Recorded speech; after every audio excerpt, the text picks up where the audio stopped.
Baik, saat ini kita berada pada suatu lokasi yang namanya Gunung Parang. Gunung Parang ini terletak kira-kira 3 km dari kampus LIPI di Karangsambung. Apa yang pertama kali kita lakukan kalau kita berada pada suatu lokasi? Pertama kali adalah kita tentukan di mana lokasi kita itu. Nah, penentuan lokasi itu bisa dilakukan dengan berbagai macam cara, diantaranya adalah dengan menggunakan GPS, atau kalau kita tidak mempunyai GPS, kita berorientasi kepada kondisi alam di sekitar ini. Nah, ini kita sebut sebagai gunung karena ini adalah suatu morfologi yang berbentuk menonjol lebih tinggi daripada tempat-tempat yang lain. Kita lihat di bagian bawah itu, ya, itu ada jalan raya dan ini adalah bukitnya, bukit yang menonjol lebih tinggi daripada yang lain. Nah, kemudian juga kita catat juga di dalam buku catatan kita kapan kita ada di lokasi ini. Mungkin harinya, mungkin tanggalnya, mungkin juga jamnya, cuacanya bagaimana dan sebagainya. Karena kalau kita mau mendeskripsi suatu singkapan batuan, kita harus tahu juga bagaimana kondisi di sekitar kita itu. Karena hasil daripada deskripsi itu juga sangat dipengaruhi oleh kondisi cuaca. Kebetulan ini cuacanya cukup bagus, tidak terlalu panas, sehingga kita bisa melihat dengan jelas, sehingga diharapkan deskripsi itu juga akan betul. Nah, kalau kita kembali lagi kepada morfologi ini berupa suatu bukit. Dan bukit ini terjadinya karena apa? Nah, kalau kita lihat dari singkapan yang ada di belakang kita ini adalah singkapan dari batuan beku. Batuan beku intrusi dangkal.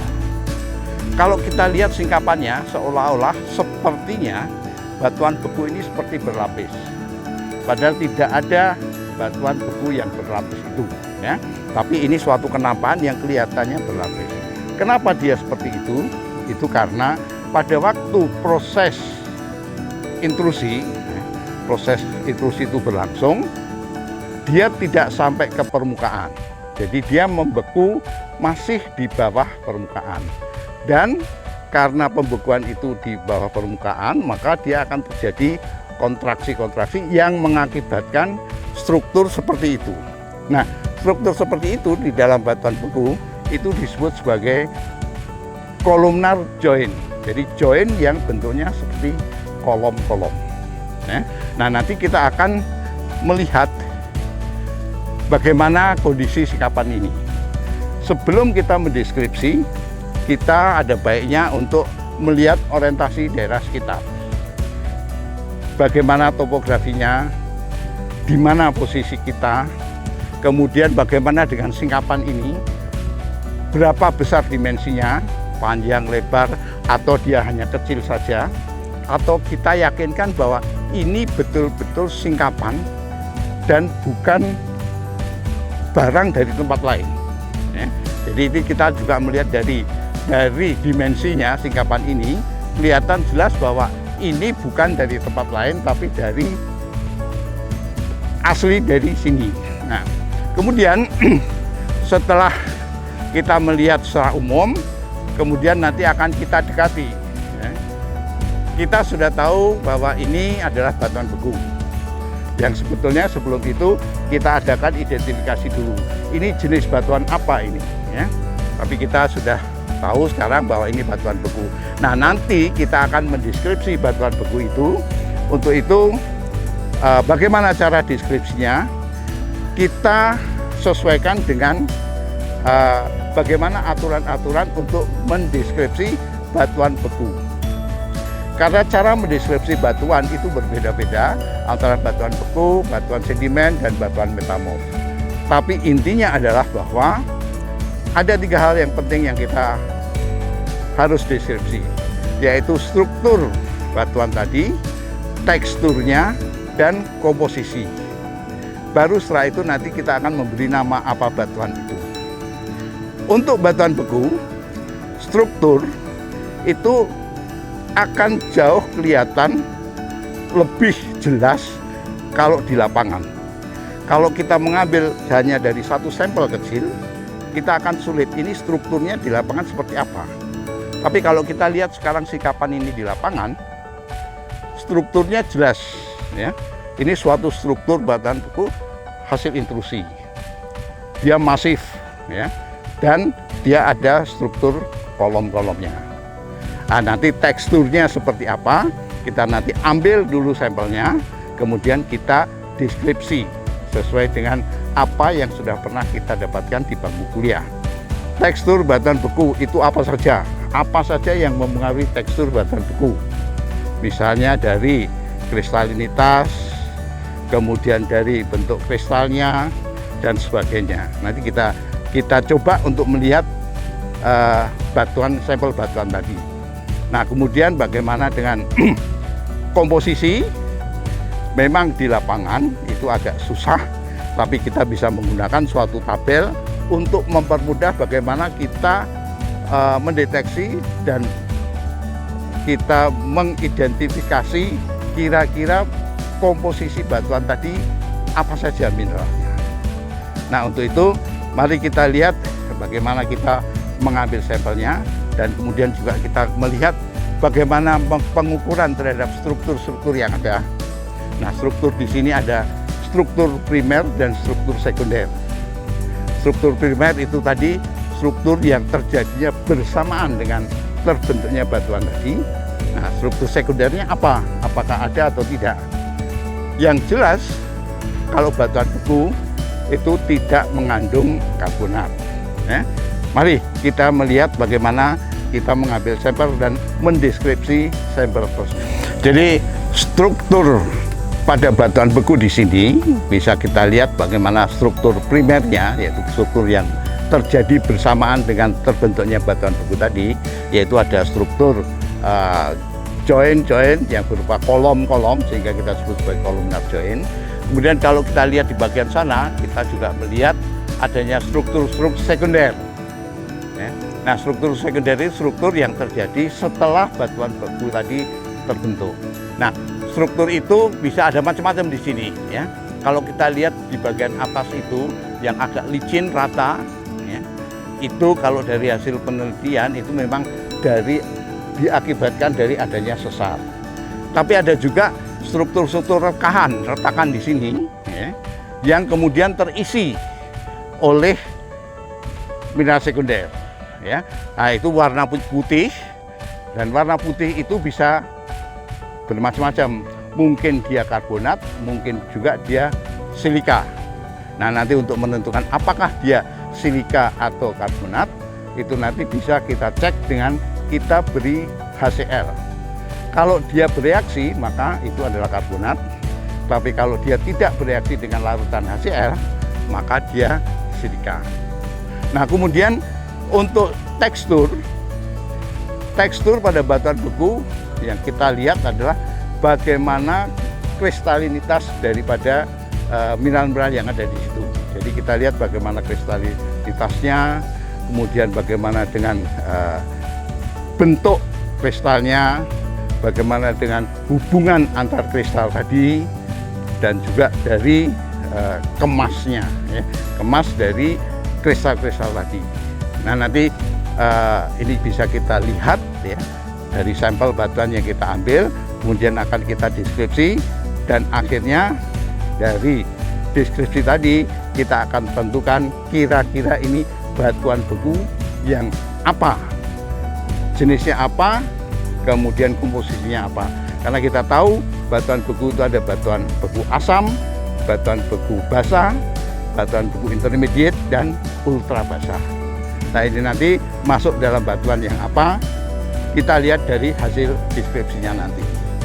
Oke, jadi untuk pengambilan sampel batuan beku ini yang bisa digunakan untuk mendeskripsi batuan itu ataupun untuk penelitian-penelitian lainnya, maka digunakan palu. Nah, palu ini ada dua macam. Ada palu yang khusus untuk batuan beku, ini yang berujung runcing, ini untuk batuan beku. Dan ada palu untuk batuan sedimen, itu palu yang ujungnya ini pipih. Jadi kekuatannya memang agak berbeda, tapi khusus untuk batuan beku kita gunakan palu yang ujungnya runcing ini. Oke. Kemudian untuk mengukur unsur-unsur struktur yang ada pada batuan beku ini, ya, kita menggunakan kompas yang namanya kompas geologi. Kompas geologi ini fungsinya banyak sekali. Selain untuk menunjukkan arah mata angin, juga bisa untuk mengukur bermacam-macam komponen struktur di bidang geologi. Di antaranya adalah strike, yaitu jurus, kemudian kemiringan, arahnya kemana dan besarnya kemana, itu juga kita bisa menggunakan kompas geologi ini. Ini adalah contoh pengukuran struktur pada batuan beku. Jadi pada batuan beku itu pengukurannya agak berbeda dengan pada batuan sedimen, karena pada batuan beku itu tidak ada unsur perlapisan. Yang kita ukur pada struktur batuan beku ini adalah retak-retakan, ya, atau frakturasi daripada bidang-bidang yang ada pada tubuh batuan beku tadi. Jadi yang kita ukur adalah bidang retakan-retakan yang ada pada batuan beku. Jadi pengukurannya caranya sama dengan cara pengukuran strike depth pada batuan sedimen. Pada pengukuran struktur pada batuan beku ini, itu karena dia tidak berlapis, maka yang diukur adalah bidang-bidang retakan yang ada. Tetapi di sini ada satu kenampakan yang agak khas, yaitu adanya suatu lubang yang dari atas ke bawah itu lurus, ya, bukan hasil retakan dari batuan beku itu sendiri, tapi itu adalah bekas orang membuat lubang pada batuan beku ini untuk kemudian diisi bahan peledak dan kemudian diledakkan. Itu adalah suatu cara dari penduduk di sini untuk mengambil batuan beku ini sehingga bisa digunakan sebagai industri dan diperjualbelikan. Dari sampel batuan yang sudah kita ambil tadi, kemudian kita coba untuk deskripsi. Deskripsi batuan ini meliputi bagaimana strukturnya, bagaimana tekstur, dan bagaimana komposisinya. Apa saja komposisi penyusun batuan ini. Kalau dari struktur tadi kita sudah melihat bahwa ini adalah suatu tubuh batuan beku strukturnya adalah suatu intrusi dangkal berupa suatu dike. Nah, kemudian dari tekstur kita melihat di sini bagaimana kristalinitas, ukuran butir kristal-kristal, dan juga hubungan antar butirnya itu. Ya. Nah, ini biasanya kita lihat dengan menggunakan loop. Loop perbesaran bisa dari 10 sampai 100 kali. Nah, nanti kemudian kita mencoba untuk melihat apa saja komposisi mineral penyusun dari batuan ini. Nah, memang kalau ini batuannya itu berukuran halus, kita agak susah. Nah, untuk mempermudah bagaimana kita memperkirakan apa saja komposisi mineral yang ada pada batuan ini, kita menggunakan suatu tabel. Tabel yang umum digunakan untuk membuat klasifikasi batuan beku. Penggunaan tabel ini sangat mudah sekali. Pertama, dari sampel ini tadi kita lihat warnanya. Kita cocokkan warnanya itu untuk di bagian paling atas ini. Apakah dia gelap, apakah dia terang, atau dia antara gelap dan terang. Kalau yang gelap itu menunjukkan bahwa dia itu batuan beku basah atau ultra basah. Sedangkan yang terang itu adalah batuan beku asam, karena komposisinya adalah mineral-mineral yang terang. Nah, sekarang kita lihat secara mudahnya aja warna daripada batuan ini, kita cocokkan di sini. Kira-kira apa ini? Ya. Jatuhnya ke warna yang mana? Ya. Katakanlah warnanya itu jatuh di bagian sini, ya, sama dengan yang bagian sini. Ya. Berarti batuan beku ini adalah termasuk dalam batuan beku intermediate. Ya. Ini ada batuan beku asam yang isinya adalah mineral-mineral felsik, mineral terang. Ini batuan intermediate, dan ini adalah mafic mineral, batuan beku basah, isinya mineral-mineral gelap. Ya. Nah, tengah-tengahnya itu adalah intermediate. Nah, batuan beku intermediate ini umumnya apa saja isinya atau komposisi. Itu kita bisa lihat dari sini bahwa ini ada amphibole, ada biotit yang merah ini, kemudian ada plagioclase, feldspar ya. Nah, yang dominan ini adalah yang plagioclase, feldspar. Tapi ada juga biotitnya, ada juga amphibole, dan ada juga yang hijau ini adalah piroxene. Ya. Jadi di sini ada percampuran antara mineral gelap dan mineral terang. Nah, kemudian kira-kira komposisi mineralnya adalah itu. Nah, terus kemudian kita turun lagi, bagaimana teksturnya? Ya. Tekstur di dalam batuan beku itu ada yang kasar, ada yang coarse grain, dan ada yang fine grain. Nah, kita lihat sekarang dari ini, bagaimana ukuran butir dari mineral-mineral penyusun yang di sini. Ya. Kalau kita lihat di sini, ini pada umumnya dia kristalin, tetapi kecil-kecil dan agak sulit untuk dibedakan. Oleh karena itu kita masukkan di dalam yang berukuran, ya ini masih bisa dibedakan, ya, tetapi kecil. Jadi ini termasuk yang coarse grain, yang kasar. Kalau yang halus itu sama sekali kita tidak bisa membedakan, tidak bisa melihat dengan mata biasa. Ya, itu untuk teksturnya. Nah, kalau ini masuk di dalam tekstur yang kasar, ya, maka kita lihat apakah ada matriksnya, apakah ada